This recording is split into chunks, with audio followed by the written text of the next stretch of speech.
जब सुखदेव जी कथा सुना रहे हैं, इतने भाव में डूब करके सुना रहे हैं, उनको किसी और बातों पर और चीजों पर ध्यान ही नहीं, केवल कथा में ध्यान, केवल भगवान पर डूब करके कथा सुना रहे।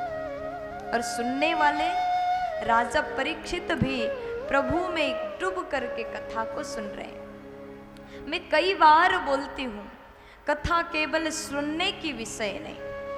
आप जब बैठ करके कथा सुनते हो ना, कान से तो सुन रहे हैं, लेकिन नेत्र बंद करके उस श्रवण का चिंतन अगर आप करोगे तो आपको सच में भगवान दर्शन देंगे। भगवान कैसे चल रहे हैं अनुभव करो, प्रभु कैसे बंसी बजा रहे अनुभव करो, भगवान के चरण कितना कोमल है अनुभव करो। ऐसा लगेगा ये कथा केवल सुनने का विषय नहीं, कथा से तो साक्षात प्रभु का साक्षात्कार हो रहा। अगर इस भाव से सुनोगे तो लीला का दर्शन भी होगा। इस भाव में डूबोगे तो ऐसा लगेगा आप भी बैठ करके प्रभु का दर्शन कर रहे हैं। राजा ने पूछा, बताओ ना प्रभु, कैसा है इस समय प्रभु का सुंदर दृश्य, भगवान कैसे दिख रहे हैं, वो कैसे लग रहे हैं, उस छवि का वर्णन करिए ना, मैं भी जानना चाहता हूँ। सुखदेव जी बोले, राजन, भगवान के रूप का दर्शन मैं आपको कराता हूँ। कैसे लग रहे हैं? बरहा पीड़म नटवर वपु कर्णयो कर्णिकारम बिभ्राद बासा कनक कपिसम वैजयन्तीं च मालां रन्ध्रान् वेणोरधर सुधया पूरयन् गोपवृन्दैर् वृन्दारण्यं स्वपदरमणं प्राविशद गीत कीर्ति।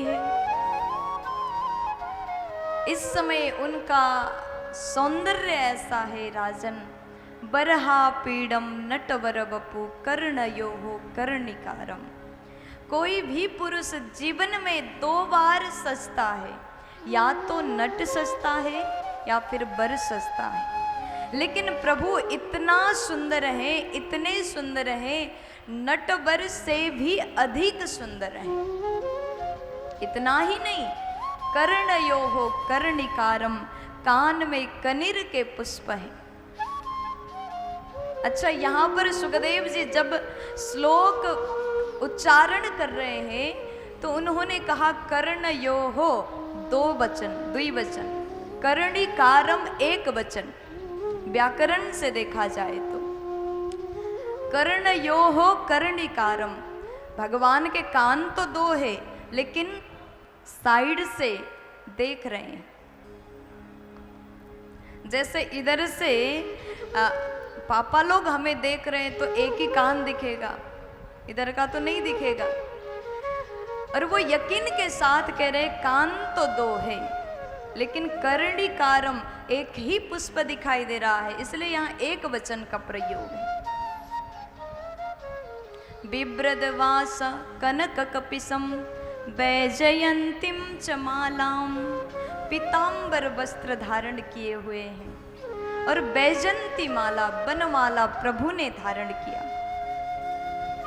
और उसके बाद रंध्रान वेणोरधर सुधया, अपने मधुर होठों से बंसी के छेद को प्रभु भर रहे हैं और सुंदर तान दे रहे हैं।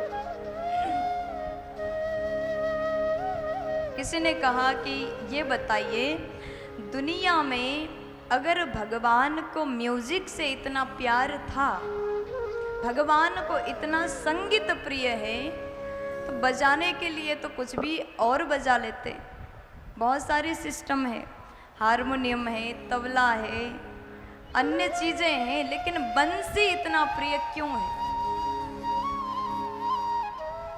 आज तक हम भगवान को मुरलीधर कहते हैं, बंसी वाले, बांसुरिया वाले कहते हैं, लेकिन कभी जाना ही नहीं कि बांसुरी भगवान क्यों बजाते हैं, भगवान ने बंसी क्यों बजाया। तब सुखदेव जी कह रहे हैं, देखिए बंसी जो होता है, बंसी बांस से बनती है ना? और बांस कहाँ मिलता है? जंगल में।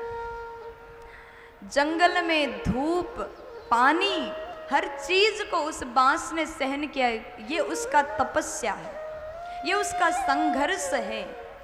और ऐसे ही बांस को लाओगे तो बंसी बन के तैयार नहीं होगी, उसको काटा जाता है, उसके सीने में छेद किया जाता है।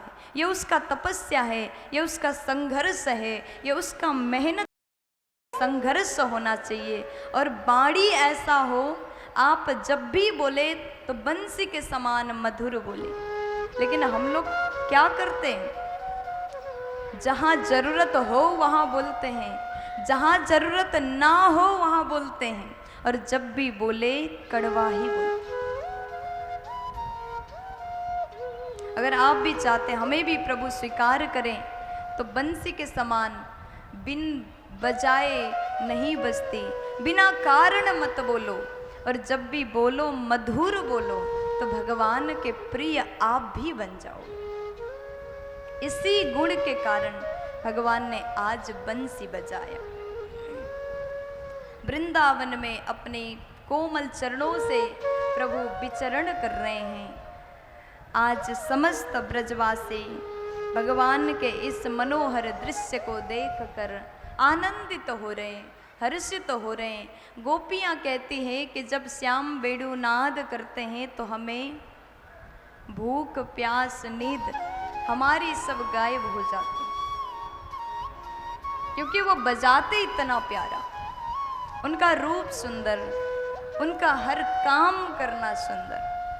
प्रभु की लीला, उनकी छवि, उनका सौंदर्य कितना भी वर्णन करें कम ही हो।